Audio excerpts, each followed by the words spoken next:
ದೆಹಲಿಯಲ್ಲಿ ರಂಗೇರಿದೆ ಸಂಪುಟ ವಿಸ್ತರಣೆಯ ಕಸರತ್ತು.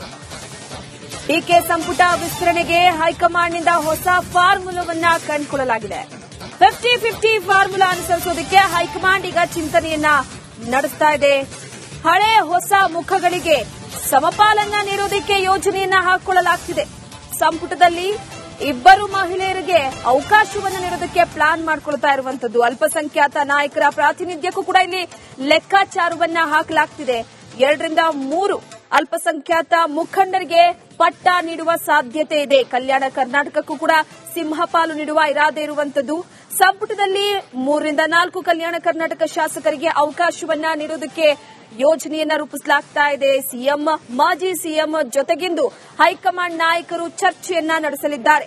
ಪ್ರಮುಖವಾಗಿ 50-50 ಫಾರ್ಮುಲಾ ಅನುಪಾತವನ್ನು ಅನುಸರಿಸುವುದಕ್ಕೆ ಈಗ ಚಿಂತನೆಯನ್ನ ನಡೆಸ್ತಾ ಇರುವಂತದ್ದು. ಸಂಪುಟ ವಿಸ್ತರಣೆಯಲ್ಲಿ ಯಾರಿಗೆ ಸಚಿವ ಸ್ಥಾನ ಒಲಿಯುತ್ತೆ ಅನ್ನುವಂಥದ್ದೇ ಸದ್ಯಕ್ಕೆ ಪ್ರಶ್ನೆಯಾಗಿದೆ. ಆದರೆ ಈ 50-50 ಫಾರ್ಮುಲಾದಲ್ಲಿ 2 ರಿಂದ 3 ಅಲ್ಪಸಂಖ್ಯಾತ ಮುಖಂಡರಿಗೆ ಪಟ್ಟ ನೀಡೋದಕ್ಕೆ ಹಾಗೆ 3 ರಿಂದ 4 ಕಲ್ಯಾಣ ಕರ್ನಾಟಕ ಶಾಸಕರಿಗೆ ಅವಕಾಶವನ್ನ ನೀಡೋದಕ್ಕೆ ಒಂದು ಕಡೆ ಚಿಂತನೆಯನ್ನ ನಡೆಸಲಾಗ್ತಾ ಇದೆ. ಹೈಕಮಾಂಡ್ ತೀರ್ಮಾನವೇ ಅಂತಿಮ ತೀರ್ಮಾನವಾಗುವಂತಹ ನಿಟ್ಟಿನಲ್ಲಿ ಹೈಕಮಾಂಡ್ ನಾಯಕರು ಏನ್ ಸೂಚಿಸುತ್ತಾರೋ ಅದರ ಆಧಾರದ ಮೇಲೆ ಸಚಿವ ಸಂಪುಟ ವಿಸ್ತರಣೆ ಆಗುತ್ತೆ. ಹಾಗಾಗಿ ಸದ್ಯದ ಮಟ್ಟಿಗೆ ಹಳೆ ಹಾಗೆ ಹೊಸ ಮುಖಗಳಿಗೆ ಸಮಪಾಲನ್ನ ನೀಡೋದಕ್ಕೆ ಯೋಜನೆಯನ್ನ ರೂಪಿಸಿಕೊಳ್ಳಲಾಗ್ತಾ ಇದೆ.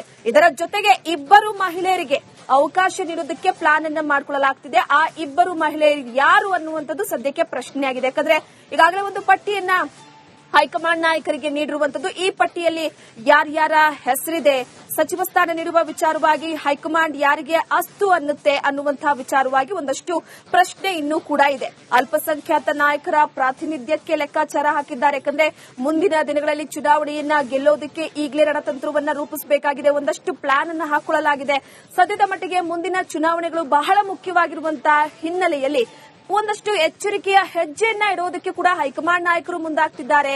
ಹೊಸ ಹಾಗೆ ಹಳೆ ಮುಖವನ್ನ ಸಚಿವ ಸಂಪುಟಕ್ಕೆ ಸೇರ್ಪಡೆ ಮಾಡುವ ಮುಖಾಂತರವಾಗಿ ಗೆಲುವನ್ನ ಸಾಧಿಸುವಂತಹ ಕೆಲವೊಂದಿಷ್ಟು ರೂಪುರೇಷೆಗಳನ್ನ ನಿರ್ಧಾರವನ್ನ ಮಾಡಿಕೊಳ್ಳಲಾಗ್ತಾ ಇದೆ. ಸದ್ಯದ ಮಟ್ಟಿಗೆ ಈ 50-50 ಫಾರ್ಮುಲಾ ಎಷ್ಟು ಮಟ್ಟಿಗೆ ವರ್ಕೌಟ್ ಆಗುತ್ತೆ, ಯಾರಿಗೆ ಸಚಿವ ಸ್ಥಾನ ಸಿಗುತ್ತೆ ಅನ್ನುವಂಥದ್ದೇ ಸದ್ಯಕ್ಕೆ ಪ್ರಶ್ನೆ ಆಗಿರುವಂತದ್ದು. ಅದರಲ್ಲೂ ಕೂಡ ಕಲ್ಯಾಣ ಕರ್ನಾಟಕ ಭಾಗಕ್ಕೆ ಸಿಂಹಪಾಲನ ನೀಡುವ ಇರಾದೆ ಇರುವಂತದ್ದು. ಹಾಗಾಗಿ ಈ ಬಾರಿಯ ಸಚಿವ ಸಂಪುಟ ವಿಸ್ತರಣೆಯ ವಿಚಾರವಾಗಿ ಹಾಗೆ ಈ ಪಟ್ಟಿಯಲ್ಲಿ ಯಾರ್ಯಾರ ಹೆಸರಿದೆ ಅನ್ನುವಂಥದ್ದು ಸದ್ಯಕ್ಕೆ ಸಾಕಷ್ಟು ಕುತೂಹಲವನ್ನ ಕೆರಳಿಸಿರುವಂತದ್ದು. ಹಾಗಾಗಿ ಏನಾಗುತ್ತೆ, ಹೈಕಮಾಂಡ್ ನಾಯಕರು ಏನು ಇದ್ರ ಬಗ್ಗೆ ಒಪ್ಪಿಗೆಯನ್ನ ಸೂಚಿಸುತ್ತಾರೆ. ಯಾಕಂದ್ರೆ ಈಗಾಗಲೇ ಸಿಎಂ ಡಿಕೆ ಶಿವಕುಮಾರ್ ಅವರು ಹಾಗೆ ಮಾಜಿ ಸಿಎಂ ಸಿದ್ದರಾಮಯ್ಯನವರು ಹೈಕಮಾಂಡ್ ನಾಯಕರ ಜೊತೆ ಚರ್ಚೆಯನ್ನು ನಡೆಸಿದ್ದಾರೆ.